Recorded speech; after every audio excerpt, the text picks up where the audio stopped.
Hello dear students, how are you? I hope you all are doing well.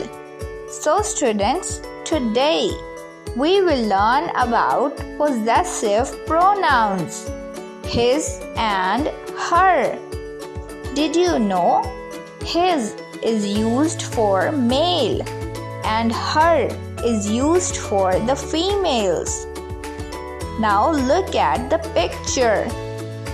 Ibrahim and Ismail. He is Ibrahim's friend. His name is Ismail. He is a cricketer. This is his bat. Now guys, look at this picture. Aith and Nida. She is Aith's friend. Her name is Nida. She is an author.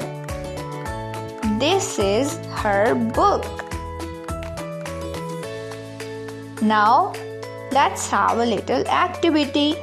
Write his or her in the blanks. I hope you guys love doing this activity. Keep learning and keep growing. See you soon.